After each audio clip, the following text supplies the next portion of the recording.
listening to the Mark Bradford Alchemy for Life podcast.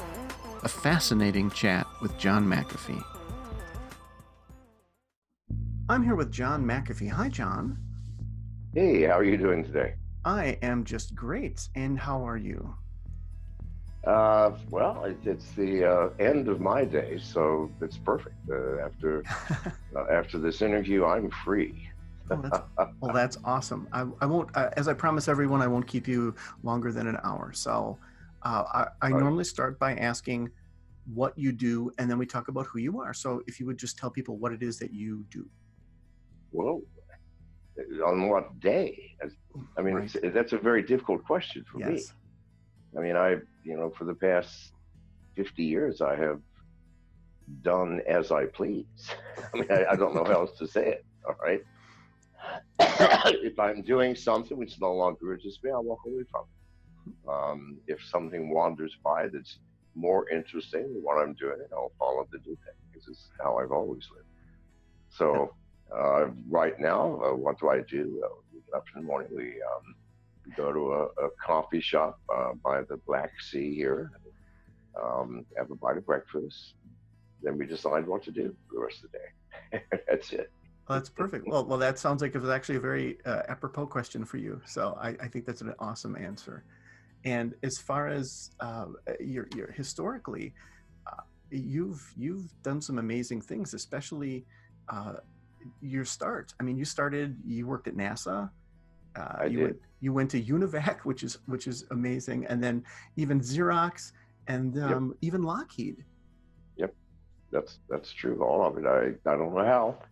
I don't know what it was that wove me through that strange and awesome path. That was the path. What I find is that I seem to be I migrate towards and I'm very attracted to people who are what I call dual brained. And it's people who have this ability to handle logistics, but also have this really strong creative side. And I definitely would use that to describe you as well. Well, I'm good at logistics to a limited extent. I mean, you give me fewer than a dozen people and a space, I can make a company of some sort. But I'm certainly not the best at it. But when it comes to what company is needed right now, or not company, what product really, not the company, what product or service is needed here, now, in this moment, not yesterday, not last week, not the last time you had an idea. No, today, right now, what's your idea? And if it's the same as yesterday's, then there's something wrong with your plan, because an entire day has intervened. And you should have, hopefully, new information which affects your plan. And I know that sounds like chaos, and to a certain extent it is. But if you can get a dozen like-minded people together,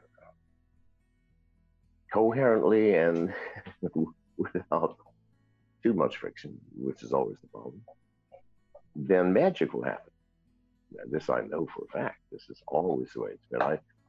When I used to invest in companies, when I, just left McAfee and had more money than God and could not have spent it if I worked hard at it for a lifetime.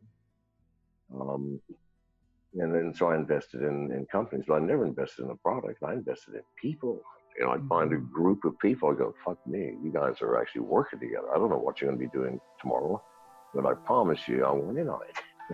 So, and all of my bets were massive successes. And so Zone Labs, for example, I put $1 million into Zone Labs at the early stages, and 18 months later, sold the company to Checkpoint Systems for $400 million. 18 months. I mean, that's what I invested in. I had no fucking clue what they were going to come up with. I didn't care. I just knew that group of people were fucking smart, and they managed somehow to communicate with each other. Get a bunch of smart people communicate. I mean, some good shit is going to happen. Well, and that gets back to what you're saying about how it's not the same company the next day, and people can change, but a company is a bit more rigid. So by focusing on the people, you're focusing on the thing that becomes fluid. Yes, absolutely. Focus on the company. You're investing in an edifice. Who gives a shit? No. I want a piece of the action no matter what you guys do. That's always my contract. So then, go ahead. Go ahead. So go ahead. Would you say then that it's easier to invest in a small amount of people than a large amount of people because a small amount is more fluid and it's harder to get a huge group of people to be so like-minded? I would never invest in a large group of people. Mm-hmm. If you can't get a coherent and fluid and efficient group of people, more than a dozen, maybe 20, if you're the best fucking manager in the world, which I am close to. But beyond that, it is possible. No, if you're going to invest in a large group of people, you're investing in an established company, and you know you're going to a rate of return of 9.6% every year in terms of dividends, and life will be hunky-dory. If that's what you want, yeah. But if you're looking for excitement, then the unknown, and all you know is that this group of people, and you truly believe because you have spent many, many months with them before you even thought about joining forces. And so you know these bastards are going to stay together. And whatever it is they do, they're going to discuss it. Whatever they create is going to be mind-blowing. And that's that in the story. All of it's people and small numbers. Well, it makes an awful lot of sense to me. Did you also want to mention that you are, just to be clear, you are running for office right now? Yes, absolutely. President in my second time.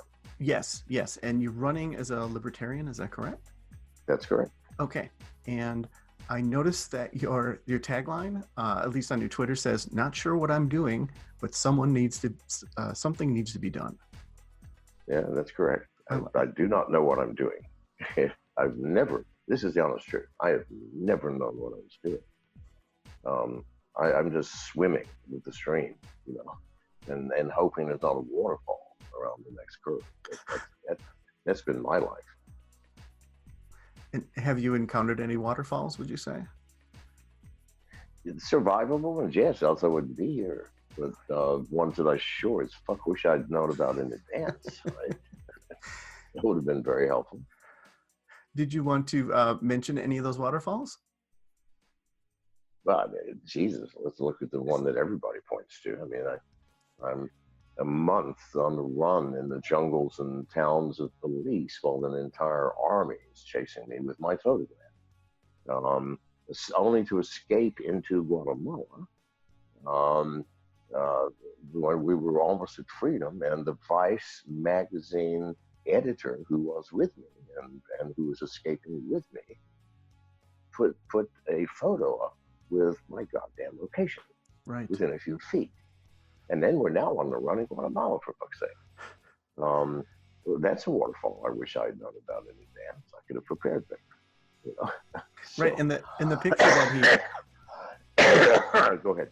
The picture that he submitted, actually, people were able to pick up the EXIF data from the photo, which strip it. What idiot? Right. What idiot does shit like that? I mean, you can't anticipate that, can you? I mean, the best laid plans of mice and men, as Shakespeare once said, yes, oft go astray. Well, in my experience, they always go astray. Not often, but always, because these are the things you cannot plan for. And let me tell you, people, the business world is no different.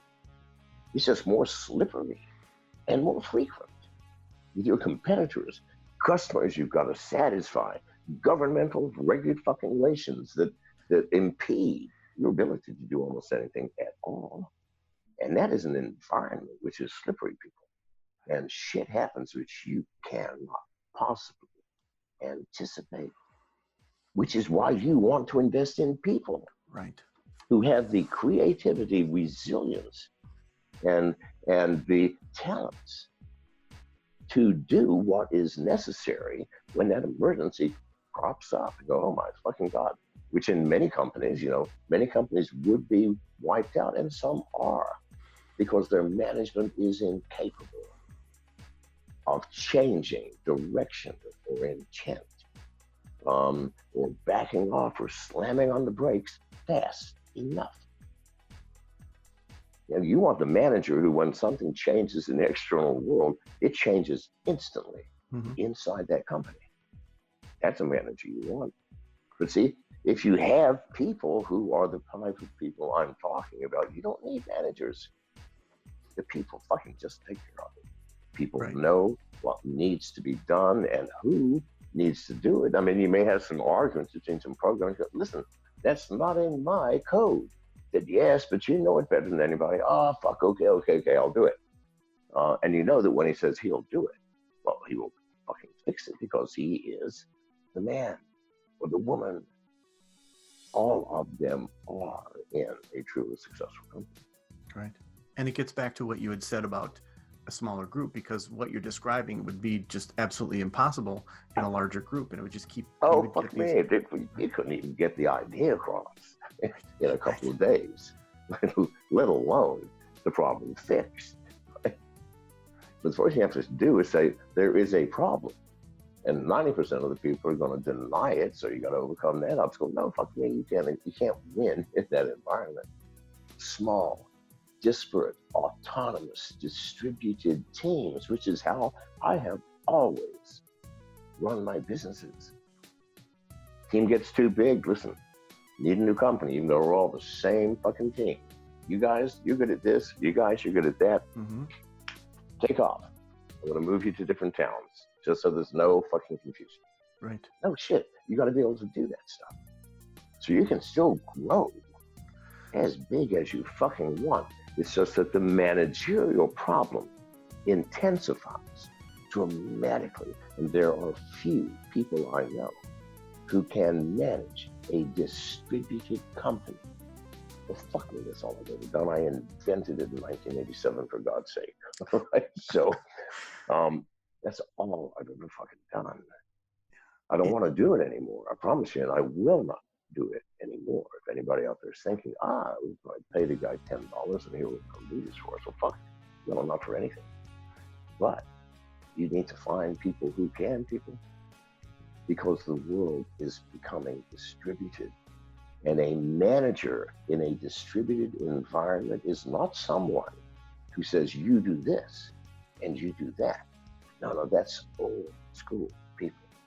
A manager in a distributed world has one function: to find out what obstacles there might be to you getting a fucking job done, and then removing them. That's the job of a manager. He is the most lowest of all servants. You should go, fuck me, listen, this is a hurdle. Hey, you, hurdle fixer, get down here, fix this fucking hurdle. That's what a manager does, gets down and fixes that hurdle. Goes, oh, shit, I don't know what to do. Listen, we're gonna have to move you guys, or half of you, to Cincinnati. I see what the fucking problem is, because those groups who are working on interface to the hardware, I see the problem. You've got to be in the same building. And people go, oh, well, fuck me. Never thought of that. Thank you, boss. Right? That's what you do. Yeah, it's been said many times that a good manager just removes all the blocks and then lets That's the people all you do can it. do. Yeah. Because if you think you can fucking manage people, when they can't even manage themselves, well, good luck with that. That's all I can say. And your description of distributed sounds, well, first of all, it sounds very much like technology, and technology now allows for this distributed way of doing things. And then it also kind of sounds like a mirror of, I guess, blockchain and cryptocurrencies, the way that you're describing teams and working. Well, no, not blockchain necessarily, not blockchain at all, but distributed systems, yes. Yeah. Duh, absolutely. Right. I mean, I didn't know anybody else who was managing their company the way that I was managing mine. I was managing mine by giving autonomy to those groups that deserved it. I mean, full fucking autonomy. And then they would come to me and say, hey, boss, here's what we're going to do. Okay, what are we going to do? we're going to come out with a product. We're going to call it NetScan, right? And it's going to scan all the computers on the network. See, we didn't have that shit back then, remember? I mean, we didn't have the internet. You know, networks were relatively new things. And I'm going, oh, that's a great idea. When will it be done? He says, well, we're going to do it. So I didn't tell them what to do. They told me what they were doing so that I could figure out, well, fuck me, you're going to have a problem because the team over here in San Francisco is working on da-da-da-da-da-da. Let me work on this, I'll fix it. Mm-hmm. That's what a manager does. So do you see that same, so I guess that explains a lot about your campaign, because your campaign has that same flavor to it about sort of getting out of the way and even saying, I'm not sure what I'm doing, but something needs to be done, where you're saying, I just want good people to do good things. And in fact, I'm out. Listen, I'm just up here making noise. All right. You know, if I come into the office one morning and I find everybody gainfully employed as always, but nobody seems to have noticed the new AI robot that can perform sexual magic. I think it might have something to do. Why not our remote control systems people look at that motherfucker and see if there's a use for it? And nobody says anything? I got a fucking problem. Do I not? So all I'm doing is going in and fixing that problem by saying, hey, every one of you motherfuckers, I need 15 seconds of your time. Have you not noticed the new goddamn AI robot that can do sexual favors? And we can interface with that motherfucker. And everybody's going to go, God damn, boss, we missed that one. It might be that simple. That's all I'm doing. I'm setting up on the stage and hey, people, hey, has anybody fucking noticed what's really happening in the government? I mean, please, can I explain it to you? That's all I'm doing. Mm-hmm. And on your page, the page in question we were just talking about, that you also have a sort of like a list of 10 things people can do. And they're all these sort of independent things, including, you know, starting their own PAC and just putting money aside and being aware. Yeah.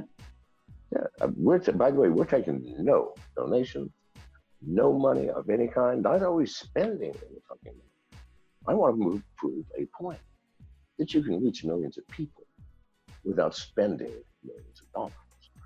This is the stupidity of our system. Who people in their right mind, think about it, would vote for someone willing to pay $100 million to get a job paying $250,000? Now, my math raises a question. And my mom and dad warned me about people like that. And yet, you motherfuckers are voting for them.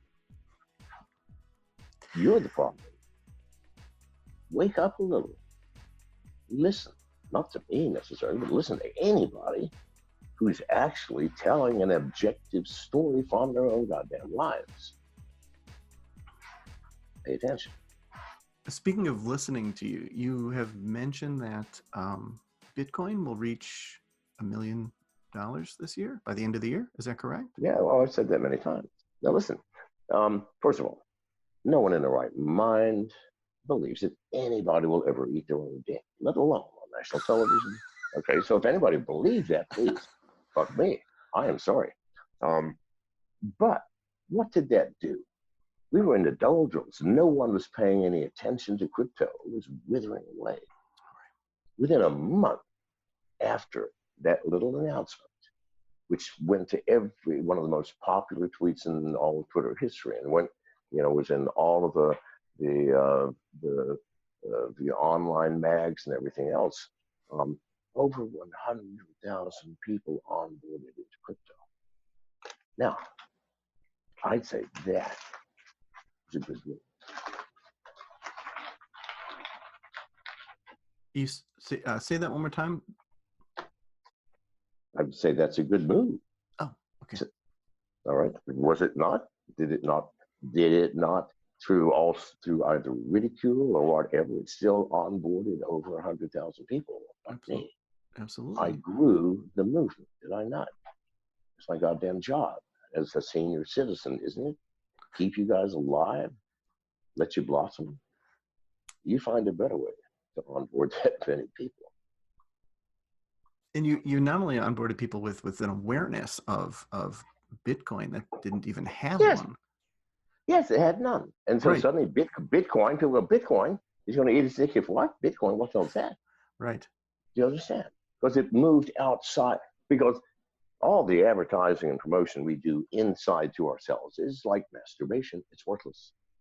We have to reach outside. I didn't know how else to reach outside other than to say something that I knew the fucking New York Post would print. So, all right, let's do it.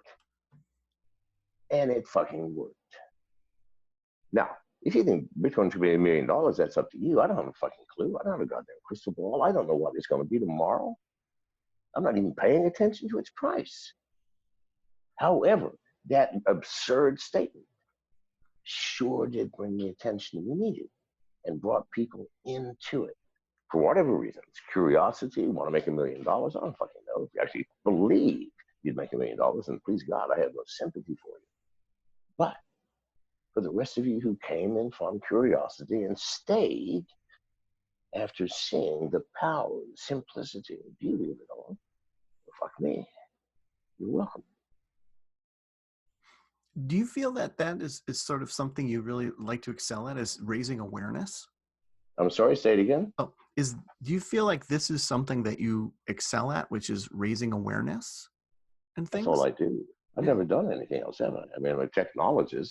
Right now, I'm a piss poor programmer. I've been programmed in 35 years or more. So I got no talents. I've got a voice. People listen to it. And it tends to snowball too. You struggle with it. I made you laugh. It tends to be small in the beginning, and the larger it gets, the larger it gets, it seems. Yeah, that's how it works. But here's the problem. People are sheep. I'm sorry to say it. And we all know how to make sheep bleat or panic and run or flock together or be herded in a certain direction.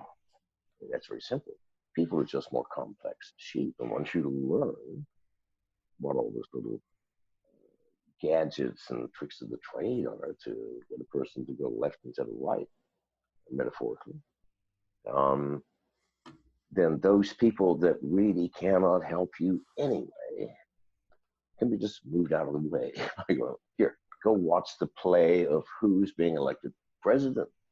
Because really, people who are glued to their sets watching and who are not aware that it is a fucking play. The presidents have had no power since 1950. Well, then those people can't help us. We need them to watch the play, while those of us who see the truth can take care of them by doing the right fucking thing for them and for us, which is give these bastards some freedom. Don't keep them penned up in a pasture where they are shoulder to shoulder and miserable. Set the fuckers free. You're going to fleece them anyway. Why don't you fleece them while they're fat and fucking happy? All right? So bread and circuses, that sort of thing. I'm sorry? Bread and circuses, that sort of thing? Yes, that's it. I'm sorry to say it, but it's true. If you don't think it's true, why don't you just look up from your phones for an hour? Put your phone down. Watch everybody else. You could walk into most coffee shops, or I could, especially now since we haven't had a phone in 8 months. We'll never have a phone, unfortunately. We can't, because if we had one, we would be found. It does give us the leisure of watching others on their phones. And there are some coffee shops, especially in America. There are 4 on a Sunday morning that I could walk into and pick everybody's pocket in front of everybody. And no one would pay me any mind. I could even probably get some of them to help me carry the fucking loot out if I would just stop annoying them long enough that they get back to their fucking phones. So now, this is our reality. That's the sheep. Yes. That's who we have to care for. Right. To your point, my daughter sent me a picture from a party she was at a couple of years ago, and all the girls were just sitting on the couches on their phones. And I said, I thought you were at a party. And she said, Dad, this is what a party looks like now. Wow. Yeah. Wow. So it is that same thing where everyone is just looking into this tiny little screen and they're mesmerized by it. And it's all validation. Yeah, That's what well, it is. They're being driven by validation. of course. However, if you are a white hat shepherd and you truly care for your flock, you would wean them from that by using that itself. And I'm sure that many have thought of clever ways to do that. So use the media and the device itself to wean people off of the media and the device itself. Absolutely. And can't you think of ways to do that? It's simple. Please. Because those who control the device or some aspect of it are already doing it, for fuck's sake. Kids are buying shit because they are talking out loud in front of Alexa or something about some shoes they want, and suddenly a brand new pair of shoes shows up on the screen you've never even seen before. You want it. You want to buy it. Shit is happening everywhere, not just with selling things, political attitudes, rights and wrongs, racial, religious, cultural conflicts and synergies. No, you can definitely use that as a mirror to let the people see what they have become. Do you think that entertainment has the greatest reach to do that? Well, is not everything Entertainment that a person does on their phone entertainment? No. Yeah. I suppose it is. Their social media is entertainment, is it not? If not, why the fuck are they spending hours doing it? Okay. These half-second or half-minute clips, video embedded things, that's fucking entertainment. Memes are entertainment. Tweets. Rumors are entertainment. Tweets are entertainment. Fake news is entertainment, and news about fake news is entertainment. There's nothing that's not fucking entertainment. So yes, absolutely, it is entertainment that will reach them. Now, the question that people should be asking is what? What is the greatest conceivable entertainment with these devices and their capabilities that, as yet, no one has considered? These are the people I'm hanging out with today, folks. And these are the people who have the fucking answer. Interesting. Okay, then. Alrighty, then. I think that deserves no more comment from me. I think I'll leave it at that.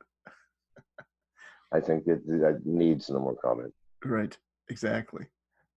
I have to say then that regarding that, you mentioned you don't have a phone. You mentioned sort of where you're living and what had happened to you to get there. And I had seen a number of appearances that you had made about warning about cybersecurity and how you were years ahead, and the things that you had mentioned, the what can be done with the phones and Alexa and all the smart devices. Which is why I can't have a phone or an Alexa. Now, turns out I cannot disable my Samsung television from listening to me. But I can sure as fuck disguise where that television is located, and therefore where I'm located, which is all that matters to me, because I don't give a shit what people listen to about my life or look at in my life. I could care less. I'm an open book, people. If you have any questions, ask me. Swear to God, you'll get an answer. You don't like it, it'll be the truth. So, My only concern is making sure that no matter what I say or how angry they are at it, they can do nothing about it. And they can do nothing about it if they cannot find me. And if I have a phone for more than 10 minutes and I make a single call on it, I'm found. This is how you found. This is how you watched. This is how you're listened to and anticipated and marketed to and monitored and controlled by those in power. If you do not have that device on your person, then those are the only moments where you are truly free. At every other moment, there could be 100 agencies watching your every fucking move and listening to your every fucking word. If not through your phone, then through the phones of those you're having dinner with, who they can discover instantly with the click of a goddamn button, and turn on their speakers and listen to what you say.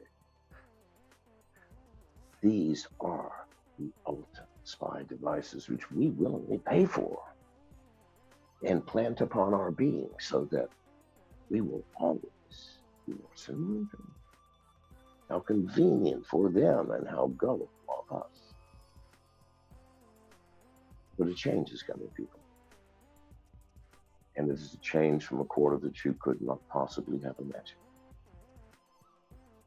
From an idea so radical and unique and yet simple to implement, that it will blow your mind and will, I hope, very soon. Oh, I'm waiting for the next part, but I don't think there's a next part, is there? No. Okay. So you said soon. So soon as in, would you say months? No, I'm fishing. You know, you're sounding like an old-time program manager now. All right, so how many man weeks is this? And you say you've got to do what first? And what about the debugging time? Right. Are you sure it's going to take 17 weeks to debug these 9 lines of code? I mean, it seems excessive to me. Yeah, No, is there a beta? Yeah, is there a beta? Yes, there is. Interesting. And it's out in the world now, and it is in fact functioning. So it's being beta tested right now. That's excellent. Absolutely. It is it is live and in the fucking world. And when you say the world, you mean globally or you mean locally? I mean fucking globally. Globally, okay. Anybody who wanders by and happens to get mired into it. Interesting. Yes. Wandered by. Interesting. I And assume it is nothing harmful. Nothing. It is the most freeing, kindest thing anyone could ever fucking do for you. And you had better be grateful to those 9 kids who came up with this and struggled with the technology for years. When it is finally apparent to you, and it will become apparent to different people at different times. Depending on their what has happened here. Right, depending on the perspective and their understanding. Changed. Yeah. Absolutely.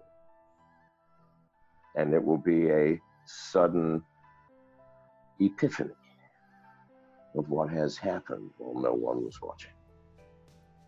Only in this case, it's not the police state that happened while we were watching, which was not a pleasant fucking thing to happen.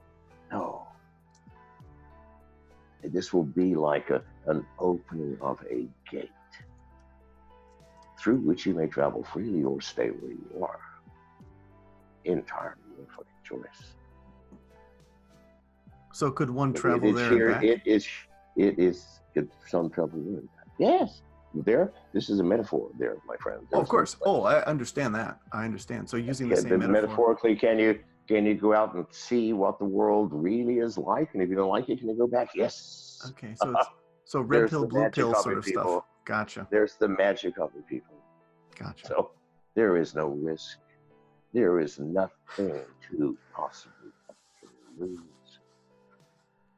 And those few of you who already have smelled it, you will enjoy the ride getting there, I promise you. Well, once again, I won't pry any farther because I don't think there's anything more to pry about that one. I think that's infinitely fascinating. I'm here. Oh, there you are. Okay. I'm not sure. I just finished saying what I had to say. Oh, okay. Okay. I had said that. I had said that was didn't deserve any follow-up from me because it was very complete. Right. And you got no follow-up on me. I'm just here. Right. There's nothing else there. I think that's quite monumental, and I think it should be left alone. Okay, then. Okay, but I do think you were able to share a few facts, if you will. Very interesting. You did say 9 people, so that's very interesting. And I did say in beta test. Yes. Meaning the real world is using it. It's already being used. Right? Yeah, it's not just your friends or and developers. They don't create the coin. No. It's just the fucking world at large is testing it unknowingly. Right. And it is been used. It is being used, as you said, and it has been, and soon is relative. So we'll see what soon means. Well, it's being used now to the point that a boat at the dock is being used when you walk on it and have dinner with the captain or sit out on the deck, whatever. Yeah, it's being used to that extent. Gotcha. We haven't left the fucking dock yet. Gotcha. No. Okay. Well, I look forward to leaving the dock, and I look forward to hopefully being perceptive enough to notice. You will, my friend. You are a perceptive person. Thank you. And we have time for another couple of questions. Okay. I don't normally like to jump around, but I think you're very open to that sort of thing, and I want you to lead. However, I'm happy to throw a couple things at you if you'd like. I know that and just randomly. Do so. Randomly, I know that you've taught yoga. I know this is sort of a random thing, but you've taught yoga and you've even written books on it. Yes, I have 4 books. 4 books on yoga. And you can get them on Amazon. Some of them as low as a penny. You pay the shipping and handling. Some of them, I don't know why, people think they're collector's items and go for $1,000 or so. Those are the stupid people, at least the ones who actually pay for it. But they're trash, all of them, literally, and I mean that. And, they're not worth the paper that they're printed on. But I did run the Relational Yoga Mandiram in Colorado. I created it, ran it, probably processed a couple of thousand yogis, turned them into teachers, and sent them out into the world over maybe a 4-year period. I don't know. Boring as hell, although I did get a lot of chicks. I will say that. Well, there you go. There is that. There is that. There is that. But yeah, so it was, I don't know, I just did it. I don't know why. I had the space up there. I had these 2 yoga centers because I did yoga. I've done yoga most of my life. And so I had 2 yoga centers because sometimes, listen, that place in Colorado was a nice place to visit. So every friend in the world that I'd never had before showed up. And sometimes it'd be 40 or 50 staying on the property in one of the cabins or bedrooms or something. So I built yoga centers. So, because I like to do yoga, and many of my friends did, just for when they came, and we had more than a dozen or so people. Anyway, so I had that. I thought, what the fuck? It's a waste for these parasitic friends of mine. Continue to let them be parasites. And why don't I open up a fucking yoga center here? Which I did. Okay. And the 4 books too. That's impressive. That's a lot of information about that. I was bored. Okay. I mean, that's why I wrote the books. Listen, I lived up there in Colorado for 11 years straight. I was 15 miles from the nearest town on roads that were not serviced by the county. If you wanted to get out, you had to have your own snow plows, which I did, snow blowers, tractors, you name it. It would be snowed in for weeks on end, and no fucking television. Satellite dishes, impossible. I mean, after the first snowstorm, they're 20 feet under snow and they don't work anymore. Mm-hmm. and severe fucking environment, nothing to do. So I wrote yoga books and started a yoga center. Oh, that makes sense to me. Let me throw something else at you then. Again, you have a movie called, let's see, I think it's something Gorilla. I thought it was you. You have a movie that's in the works, and I think it was announced that Michael Keaton would be playing you. Is that still in the works? I think according to IMDb. Yeah. No, I've got nothing to do with that movie. That's produced and directed by people I don't even know. Right. I think it's called Michael Keaton. Michael Keaton will play me, and Zac Efron will play the reporter. Right. Because the movie's based on a 2-week segment of my life while I was in Belize. The whole movie's just a 2-week segment. Yes. Of what happened when that reporter from Wired magazine came down to do an in-depth story and just fucking unraveled. He just wasn't prepared. He said, I want to spend full time with this. I said, are you sure? Absolutely. He unraveled literally. So that's what the movie's based on. And it's a comedy, thank God, because otherwise it would be a tragedy of the highest order. I mean, I fucked with him mercilessly, but he's depressed. He's depressed, for fuck's sake. In the mainstream media, Wired magazine, for God's sake. He is fuck-withable, and therefore, I fucked with him. And in every way that I could. And seriously, I went too far. Seriously, went way too fucking far. And he just unraveled. So that's the movie. Well, and let me ask you, what do you mean you went too far? What exactly does that mean? All right. Second day he's there. The guy sized him up. I did nothing. I give the guy 24 hours. At the end, it was clear. Typical mainstream media idiot. So, within the hour, we're sitting at the dining room table. And we're talking about various things. And while we're talking, I pulled out, and he wrote this up, by the way, in gory detail. I pulled out my 357 revolver, and I'm still talking. I'm not even looking at the gun. I empty the shells on the table, and while I'm still looking at Josh, I reach down, I pick up one and put it, and he's not looking at me anymore. He's watching my hand in the gun. Put a bullet in the chamber, slam the cylinder shut, spin it, and while still talking, put it to my head and go click. So now, okay. So this is exactly what happened. Now, I knew that nothing was going to fucking happen. I am the world's greatest fucking sleight of hand specialist. They used to call us magicians. And so, believe me, it was sleight of hand of the highest fucking order. But there wasn't need a bullet in the chamber. However, it was a discharge bullet, with even the cap had been discharged. So you could click it a zillion times. It's not going to do anything, but it looks exactly like a real bullet. So now, that's what's in the chamber. So he jumps up and screams, said, don't, you don't have to do this. And I go, oh, but Josh, I did, Josh. And I spun it again, and I put it to my head and went, click. And he's now back. I said, no, don't, John, please, stop. I said, no, I want you to see what happens, Josh. Watch what happens. I put the gun in my head, click. And now he's jumping. He's against the wall. Every time the gun clicks, it's like the gun's in his fucking head. Right, because statistically, he's waiting for it to happen. Yes, right. And he didn't know. I'm crazy. Maybe I'm going to turn it on him. He didn't know shit. The door's the other fucking way. See, I made sure he sat on the other side of the goddamn table. No escape from this, Josh. So I played this until my heart was breaking. He was just, he didn't want to come close to me because I really think he thought I would shoot him. Right. And I was trying to give the impression that I actually would, right? I'm a crazy motherfucker here. What's this? Click. Then I said, come on, Josh, it's okay. Come on outside. Let's go outside. He said, yes.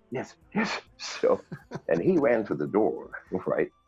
We go outside, and he's now down at the far end of the porch. I point the gun at the sand, pull the trigger, and it goes, boom! Sand gets kicked up everywhere.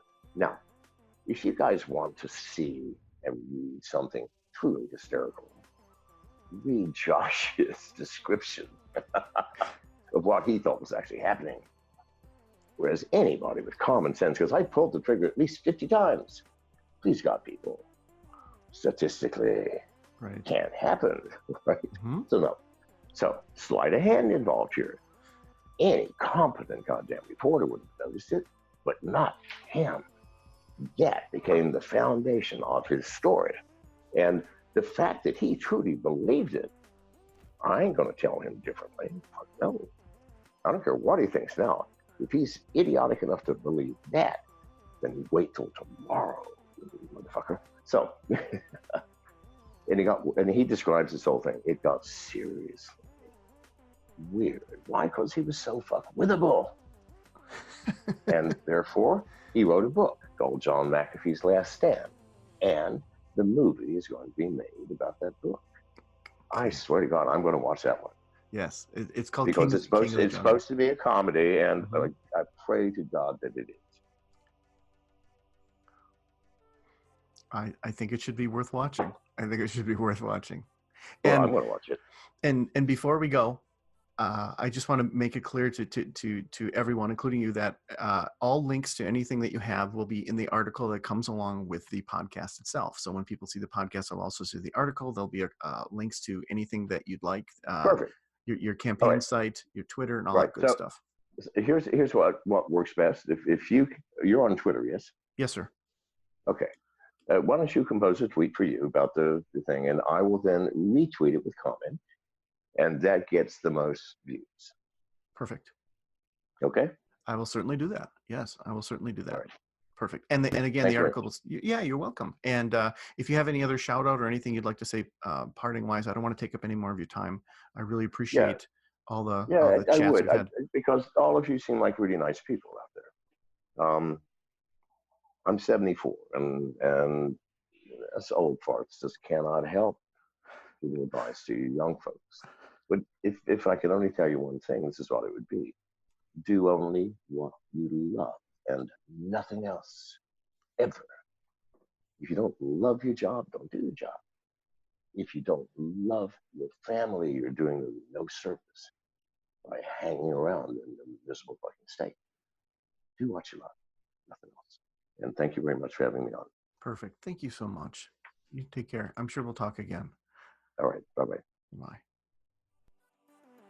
Hey there. Thank you for listening. I'm really grateful that you did that.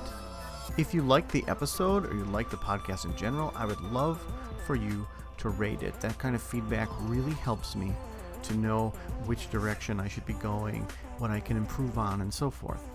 I would like to alert you to my latest book. It's called The Sword and the Sunflower. Check it out on Amazon, and I'll talk to you next time.